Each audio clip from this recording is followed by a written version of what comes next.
Será que existe alguma forma de agradecer a Deus com obras pela minha salvação?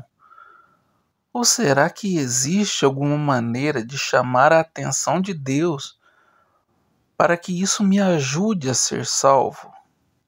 Como é o processo de salvação? É com a informação do Evangelho ou pela vivência do Evangelho, ainda que a gente nem conheça e nem tenha ouvido falar do Evangelho? Ouça com atenção mais algumas respostas que o reverendo Caio Fábio deu aos seus seguidores nas redes sociais. Caio, sou depressivo crônico e sou presbítero de uma igreja. Será que eu deveria renunciar ao meu ministério? Olha, querido, isso depende do seu nível de funcionalidade. Pela depressão em si, não necessariamente. Pelo fato dela ser crônica também, não necessariamente. Agora, se a gente fosse tomar depressão ou depressão crônica como elementos proibitivos da manifestação do nosso trabalho ou ministério, que significa serviço, em amor ao próximo, tinha muita gente, dentre aqueles que estão manifestos, cujos nomes aparecem na Bíblia, que não poderiam ter feito nada. O profeta Jeremias, por exemplo, era um indivíduo que hoje em dia muito facilmente receberia um diagnóstico de depressividade crônica.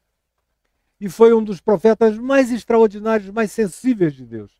Frequentemente, juntamente com uma depressão que não se entrega à sensação depressiva, mas responde à sensação depressiva com uma atitude de fé, que abre a porta e a janela e sai, carregando sua depressão, mas com uma atitude de fé, a depressão vai caminhando, seguindo as suas escolhas de vida, mesmo que nem sempre ela abandone você.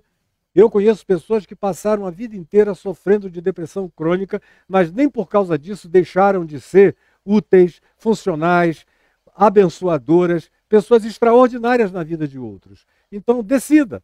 Se você quer puxar o lençol em cima de você e se entregar à depressão, ou se você vai receber tratamento médico, terapêutico, mas, sobretudo, fazer aquela escolha de abrir a porta e a janela e deixar a luz do céu entrar, botar a cara para fora, sair e dizer: eu só estou me sentindo horrorosamente ruim, mas não significa nada. Eu sei o bem que eu posso praticar. E à medida em que você pratique isso, você vai ver que, estranhamente, você vai melhorar. Reverendo Caio, é a pergunta. Gostaria que você explicasse sobre a parábola do camelo no buraco da agulha, passando pelo buraco da agulha e o contexto da época. Eu sei que quem me fez essa pergunta já tem as suas respostas. A resposta clássica que se aprende nas igrejas históricas desde a escola dominical é aquela que diz que a agulha não era uma agulha de linha para passar, para costurar, um camelo passar pelo fundo da agulha.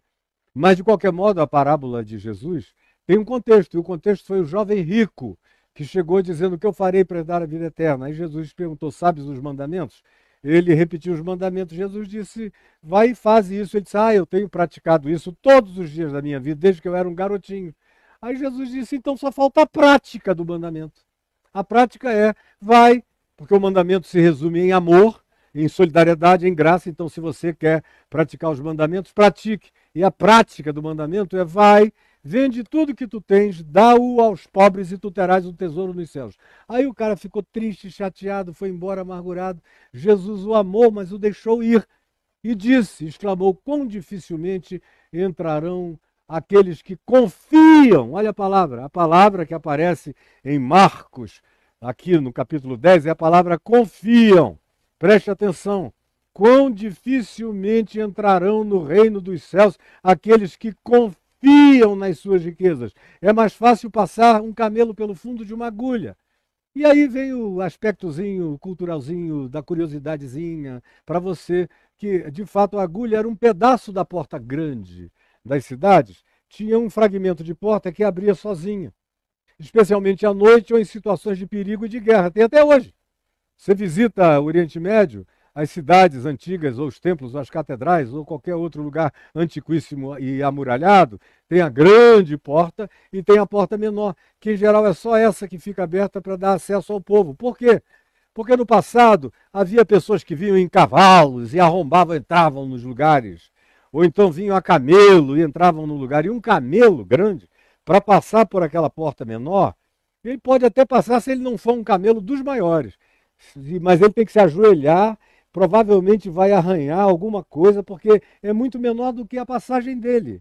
Mas com algum esforço daria. Jesus, no entanto, está dizendo algo que tem a ver com aqueles que confiam nas riquezas. Não é gente rica. Tem gente rica que não confia nas riquezas e que usa bem as suas riquezas. Agora, tem outros que colocam a confiança na riqueza e fazem da riqueza o seu Deus, o seu mamon, o seu culto. Dificilmente, portanto. Aí os discípulos de Jesus ficaram perplexos. Que é isso?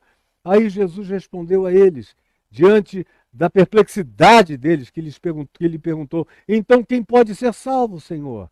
Jesus, porém, fitando neles o olhar, disse: para os homens é impossível. Contudo, não para Deus, porque para Deus tudo é possível. Na realidade, não é só o rico, qualquer ser humano não entraria nessa glória de Deus, porque todos pecaram e todos igualmente estão destituídos e carecem da glória de Deus. Portanto, qualquer salvação de qualquer um, em qualquer condição, em qualquer estado, é graça, é favor imerecido, é bondade de Deus. Entendam para sempre isso. O resto é dissimulação ou curiosidade para você obter uma informação que você já tinha e, se não tinha, já deveria ter. Olha aqui, Caio, 2 bilhões de cristãos no mundo com 8 bilhões de pessoas. Só está salvo quem crê na informação do Evangelho? É a pergunta.